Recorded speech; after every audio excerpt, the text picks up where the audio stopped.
It's not just you. We have the president of Colombia openly talking about World War III, but not for anything having to do with Colombia itself. Instead, it's about the potential for escalating violence between Israel and Iran to lead to a bigger war. And that connected to Iran over the weekend launching what many are calling an unprecedented aerial attack on Israel, which according to the IDF included the firing of at least 350 drones, missiles, and rockets launched by Iran and its allied groups in Iraq, Yemen, and Lebanon. Though notably, 99% of those were intercepted by Israel, the US, or other partners. With a 7-year-old girl living in an Arab Bedouin community, which notably is not recognized by the Israeli state, being the only reported injury. And so the reason that this is considered an unprecedented attack has nothing to do with it being deadly or damaging. Instead, it's just the fact that it happened the way it did at all. And that's because this is actually the first time Iran has launched an assault against Israel from its own territory. Because Iran and Israel have been involved in a so-called shadow war for decades, with Iran largely acting through groups like Hamas as well as Hezbollah and the Houthis. And this is a key part of Israel's strategy being targeted assassinations of Iranian military leaders and nuclear scientists. And ever since the October 7th attacks and in the midst of Israel's ongoing war in Gaza, things have started to heat up, with the most significant escalation before this weekend being when suspected Israeli warplanes struck a building that was part of an Iranian embassy complex in Syria, with that attack killing several Iranian officials and leading to Iran's supreme leader speaking before a massive crowd, calling the attack a violation of international norms and vowing revenge. And so now that Iran has actually followed through on those threats, everyone's freaking out, right? Because there is a fear that this could be the thing that finally plunges the Middle East into a wider regional war. So with that, you had the UN holding an emergency meeting on Sunday, and Secretary General Antonio Guterres saying that the Middle East is, quote,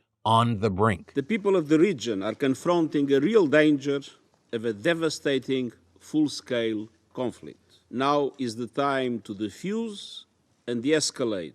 Now is the time for maximum restraint. Also at that meeting, you had Israel's ambassador to the UN urging the world to stop ignoring Iran's crimes and take action there. And all this as the Iranian ambassador claimed that Iran had only attacked military targets in the occupied Palestinian territories, adding that Iran was committed to de-escalation and avoiding regional conflict, but also saying this. If the US initiate military operation against Iran, its citizen, or its security and interest, Iran will use its inherent right to respond proportionately. And so that brings us to, the U.S. response. And to start there, Biden released a statement on Saturday condemning the Iranian assault, also announcing that he'd bring together fellow G7 leaders to coordinate a united diplomatic response to Iran's brazen attack. And that meeting actually took place yesterday, with the emphasis reportedly being on non-military actions that would, quote, limit the prospects of a wider war. With that, the G7 also releasing a statement reaffirming support for Israel and accusing Iran of, quote, provoking an uncontrollable regional escalation. Which is a pretty odd choice of words when the whole point of the meeting was ostensibly to control the regional escalation. But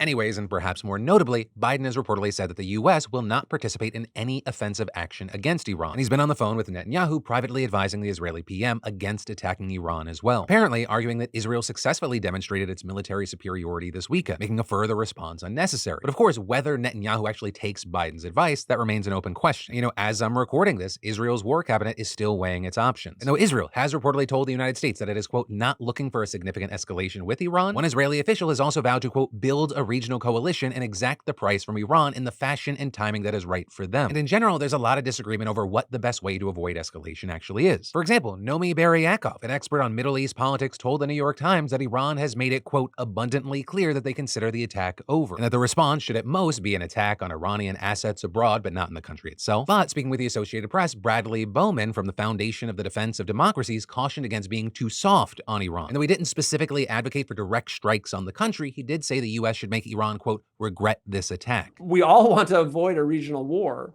but the question is, how do you best achieve it? And my point is that if our adversaries are left with the impression that avoiding war is the most important thing for us, then you're simply inviting aggression. With him going on in that clip to say he's not only talking about sending a message to Iran, but also to U.S. adversaries like Russia and China. And so also with that, there's a new push by lawmakers in the U.S. to reaffirm the country's support for Israel and other allies, with nearly 100 representatives, both Democrats and Republicans, signing a letter in the wake of the Iranian attacks urging Mike Johnson to immediately bring a bill that includes aid for Israel as well as Ukraine and Taiwan before the House floor. Of course, that, as aid for Israel, has become an increasingly contentious issue in the U.S. And to that point, while we've talked about Iran's aggression and violations of international law. It is, of course, also the case that Israel still stands accused of genocide and a host of other crimes. And all this is more than 33,000 people have been killed, according to the Gaza Health Ministry. And even just today, you had thousands of Palestinians attempting to return home to northern Gaza, allegedly coming under Israeli fire. So, part of the point here being that all of this is incredibly complex in the sense of there are just so many different things happening and so many different levers that could be pulled that then affect all the other things. With that, I'll leave it there for now and ask you, what are your thoughts here?